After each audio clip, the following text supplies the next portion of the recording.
Before this video starts, a small warning. After editing, I found out that there was something wrong with the audio, especially with the parts where I say the name of this creature.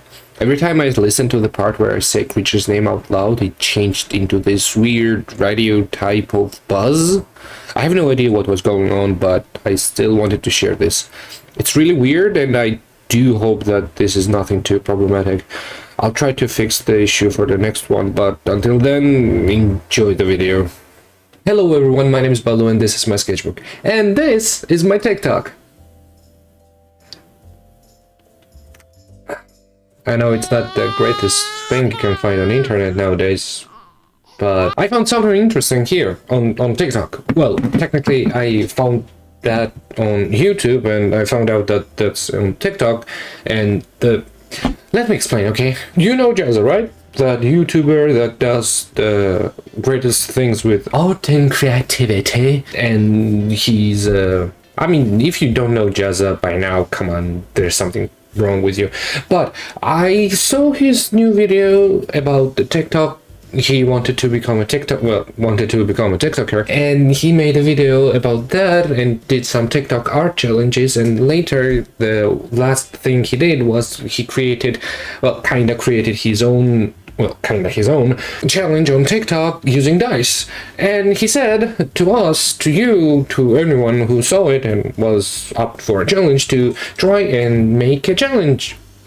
Try and do that challenge with the dice and create a character or a creature, it doesn't really matter. So I decided, hey, why not to try and why not to take on that challenge? Today, in this video, on this Wednesday, I decided to take his TikTok, that's him, and do this dice creature, Jazza, shoo for a second, and do this challenge of his.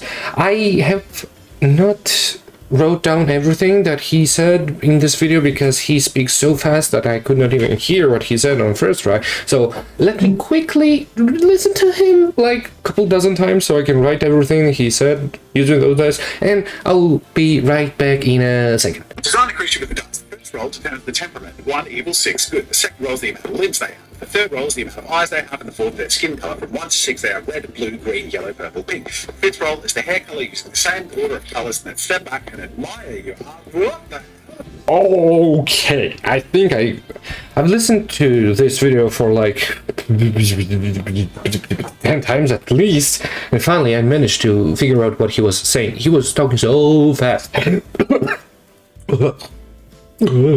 So basically we have 5 rolls. The first roll is to determine the alignment, it's either evil or good. Second roll is to determine the number of limbs it's gonna have. Third roll is to determine how many eyes he will have. Well, it will have. The fourth roll is to determine the skin color. It's either red, blue, green, yellow, purple, pink. And fifth is the hair color. It's the same: red, blue, green, yellow, purple, pink. I think that's all information. I will need that's all the information you will need. Why I'm talking so fast, I cannot keep it. Oh.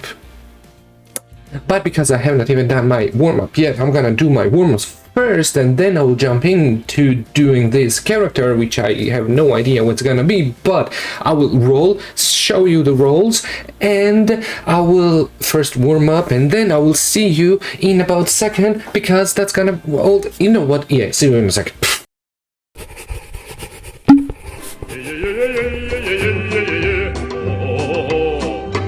Yeah. Before we start our warm-up session, let's decide let's see what type of character we're getting. First roll, it's gonna be about his alignment. Let's see, evil, good, okay, it's 3. That means it's odd. That means it's evil. Okay, second roll for limbs. How many limbs? 2 limbs. Okay, making some kind of hell creature. Okay, third roll for his eyes. 3 eyes.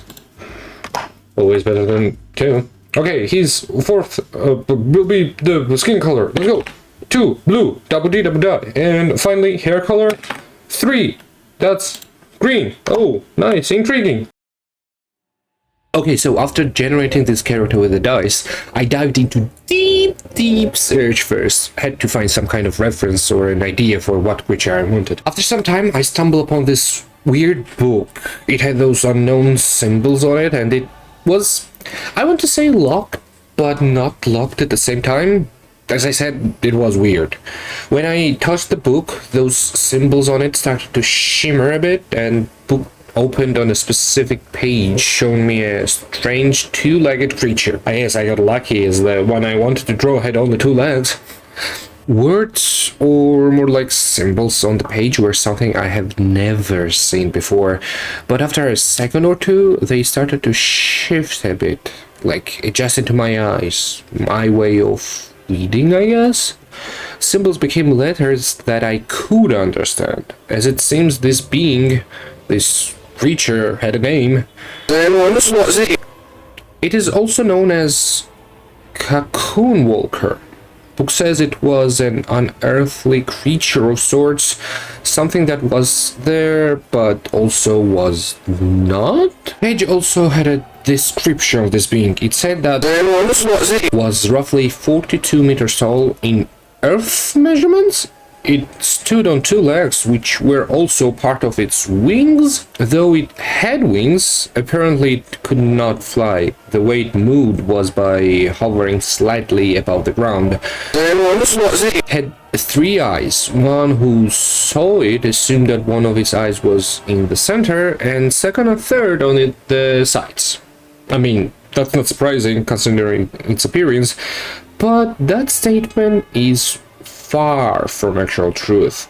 It seems that, yes, the eye in the center was an actual eye, but eyes on the sides were just part of its deception, its appearance, its look. The rest of its eyes were in the center as well, but one only could see them once it looked away from the viewer, like its eye had 3 irises placed in a triangular shape. It is also said that once noticing that, what you call it, phenomena maybe, you were left with the feeling that 2 eyes were always, and I mean always, watching you. You know that weird feeling that something or someone is watching you? Yeah, that feeling, but like all the time. Page also talked about this gate that was somewhere on Earth but lost to everyone, locked for safety, I guess. What I gathered from this is that this is not something you want to come across, and as it seems it's trapped in this gate, or with this gate, and that is the main reason why this gate is lost in the first place. I tried to look at the pages as well, but they were all blank. There was nothing on them. I must say that was the part that intrigued me the most. Now I want to see what other pages have. This book cannot only be about this creature, right? Right? Hopefully next time I open this tome of weirdness, I can find something new, and I'll try to share as much as I can about them as well. Well, hopefully.